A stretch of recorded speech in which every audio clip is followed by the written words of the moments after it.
learning to be still and why it's important. New meals for kids, and it's Cocktail Friday, y'all. Welcome to the Hopefulist, a daily talk show hosted by veteran broadcaster Wendy McClure. Join Wendy each day as she shares her life lessons that transformed her from perpetual pessimist to the ultimate hopefulist. The perfect morning show to get you caught up on the day's top stories while sharing insights that will lead to positive transformation and bring out the hopefulist in you. For more inspiration, visit Hopefulist.com. And now, here's your host and hopefulist, Wendy McClure. Oh, Friday, how we love thee. It is August 7th, 2020, day 300 of Gotta Get on Ellen. One more day until my man turns the big 5-0. That's right. Joe is going to be 50. So I spent the day cleaning yesterday. And I told Joe that when he got home from work. And he said he's glad that I did not wait until Saturday when we were having people over, as I typically do. And I said, why? So that you don't have to help? And he said, no, because you make yourself crazy because you wait till the last minute. And then we have so many other things to do. And he's right. But here's the thing. I said, do you know how 2 days worth can just rebuild the dirt and dust and the cleaning that I've done? Am I the only one that waits until the day of the party to clean? Because now I'm going to have to do another run through, at least with the floors. It'll be fine. I did the sliding glass doors yesterday. I can see they're streaked. I am not good at windows. Just can't figure it out. It's better to be clean and streaked than dirty, right?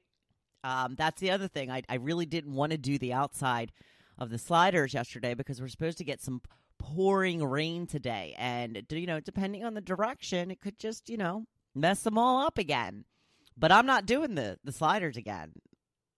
Nah, not doing them again. So if they get dirty today, they will remain dirty. That's all I'm saying. So I will have to do a little once-over for some of the stuff. Like I said, maybe just Swiffer the floors. But I cleaned the bathrooms, and I vacuumed, and I did some of the deep clean stuff like the sliders, and I did the windows on the doors yesterday and cleaned up the tables and cleaned up some of the furniture that's in the porch. So I'm really ahead. Today I'm going to go do a BJ's run. So then tomorrow all we will have to do is hit the supermarket. And I have a few things that I need to pick up a little bit later in the day. So we are prepared and ready to go. Very excited to be celebrating 50 years of my baby. Yes, 50 years. You go, Joe. So Wawa has kids' meals now. That's right. They come in a little box and everything, just like a Happy Meal. I'm not really sure. I know that part of it is you can have an option for a junior size hoagie. And it comes with a side and a drink. And included in the sides is like a very small bag of chips, maybe some apple slices, a chocolate chip cookie. So they also have some trading cards included, kind of as the toy, I guess. I'm a little surprised it took them this long to come up with this idea. Because Wawa's just a go-to place for meals now. I mean, it really has been for quite some time. But we'll see how they do. The prices vary depending on what you get. I think they have some like chicken nuggets and stuff there. I'm not really sure. I don't eat anything really at Wawa aside from a hoagie. I know my husband loves all kinds of stuff that they have. He gets, regular sandwiches and paninis and soup and all kinds of stuff. I pretty much just stick to the hoagies.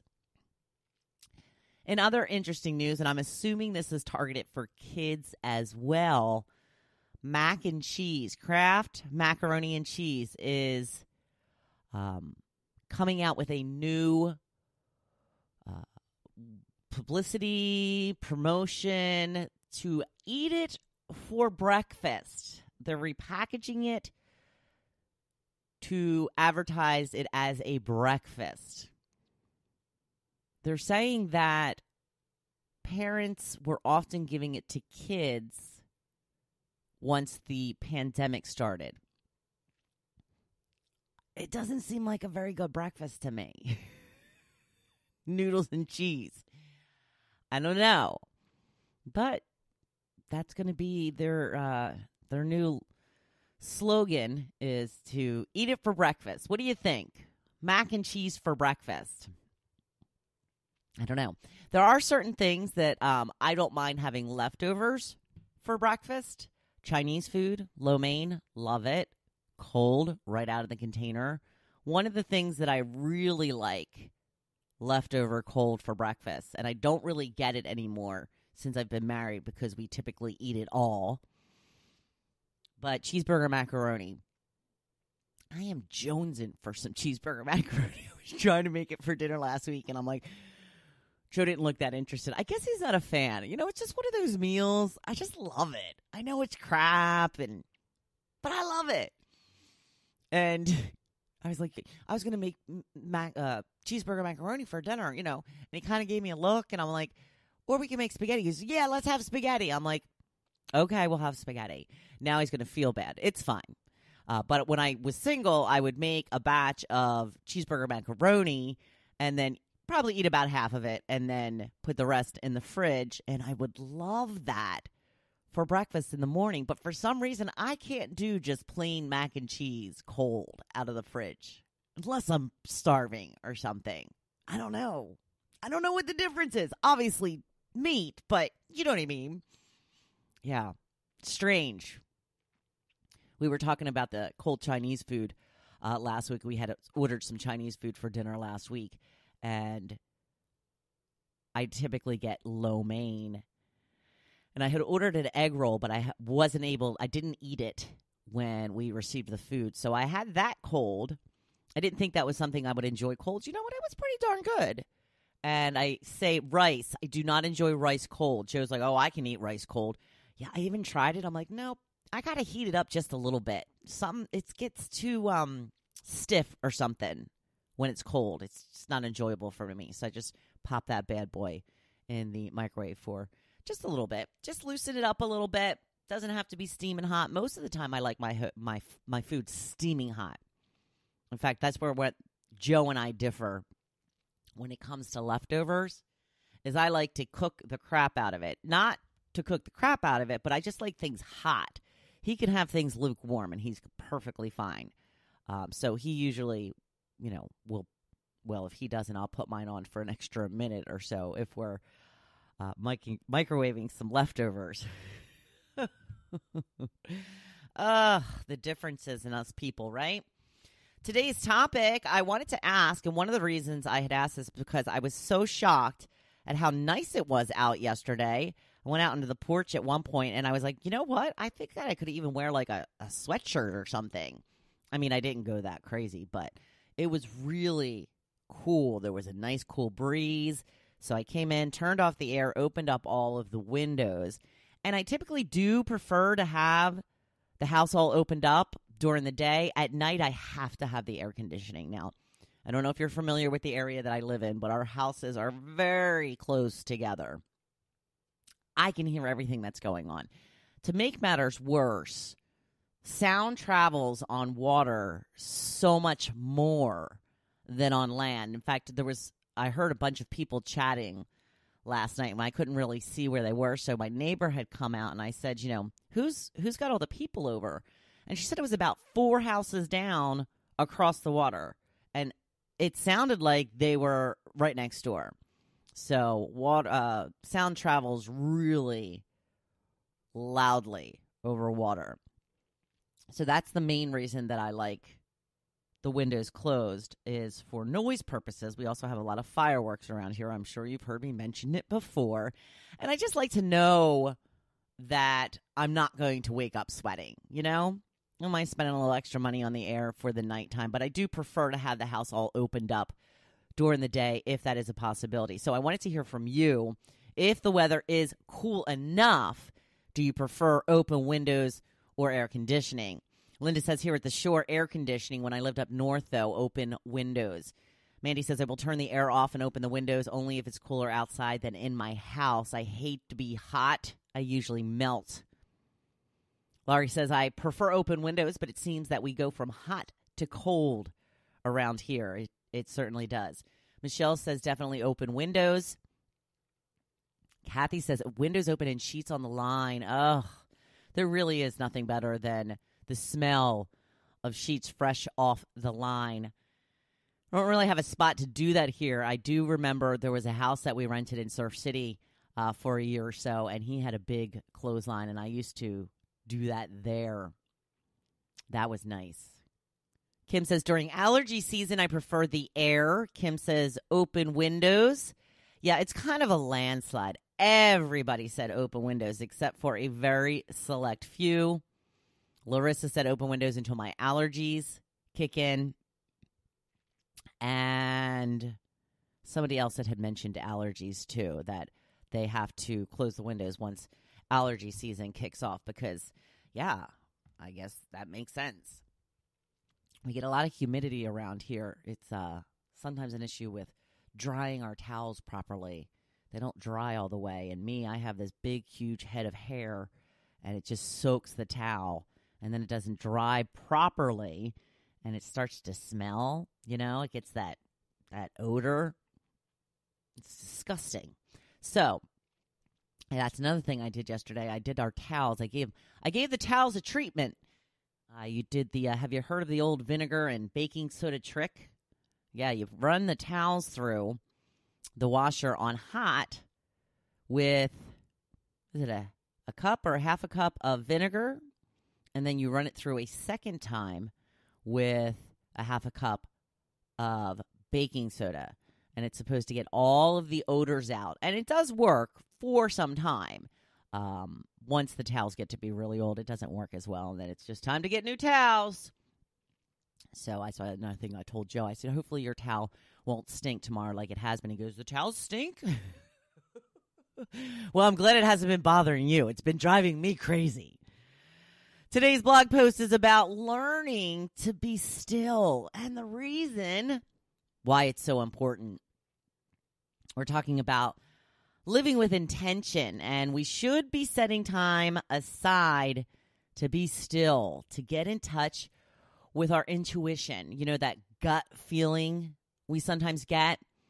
When we learn to be still, we can tap into that more often and even trust it.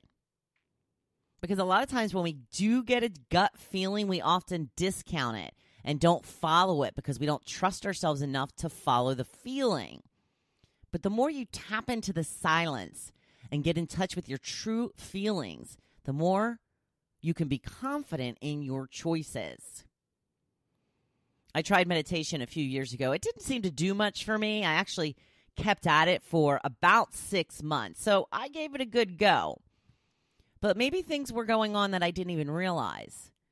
Maybe something was happening, and I didn't even realize it because it wasn't long after that I truly started thinking more positively. And honestly, it's so much more rare that I go to other people for advice anymore, especially when it comes to my business. I know what I want to do, basically how I want to go about it, and what needs to be done. That's not to say I don't want or need guidance from time to time, but I'm pretty confident in my plan. Or maybe sitting in bed first thing in the morning wasn't the best way for me to do it. Maybe I'm better sitting at the beach, watching the sunrise, or sitting on my deck, staring at the water. Did you ever notice how you have the greatest ideas in the shower? Do you realize why that is? It's because you actually have time to think. You aren't distracted by TV or phones or people demanding your attention, aside from those kids. They don't care where you are. They still want you. But it is truly a time where you can just let your mind and thoughts flow. And it proves that when you become quiet, you can truly come up with an answer to just about anything. This is something you get better at with practice.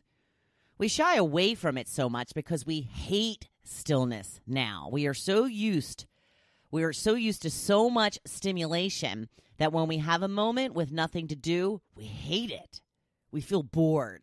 We scramble to fill the void. Work on not doing that. Practice just letting things flow one into the other. I have short-term memory issues. One of the reasons I believe is because I don't slow down enough to have these memories solidify in my brain. It's said that it takes 7 seconds for a memory to form. This explains why I can never remember what happened on my favorite sitcoms. As soon as a commercial comes on, I pick up a book. I can't be bored for 2 to 3 minutes through a commercial break. I must fill the void. It's so much better if we learn to stop doing this. Just let things be. If you want to watch TV, dedicate that time to watching TV. Put the phones, tablets, books away. Let's get back to doing one thing at a time. It's hard, I know. I have to practice what I preach. I'm really bad with this one. Can you take a little time over the weekend to just be still? To get in touch with your inner self and see what comes up? You may discover some things you want to eliminate in your life. You may discover things you want to start including. Surround yourself in nature. Just let your thoughts flow. It's actually a pretty fascinating process. Oh, it is a cocktail Friday. How I love thee. Yes, I do. Oh, I hope you have a fantastic weekend and be safe in whatever you do. Now go out there and be your badass self. You know I'm cheering you on. Thank you for listening to The Hopefulist, hosted by Wendy McClure. For more inspiration, please visit Hopefulist.com. Thanks, and we'll see you tomorrow on The Hopefulist. Go grab yourself an adult beverage.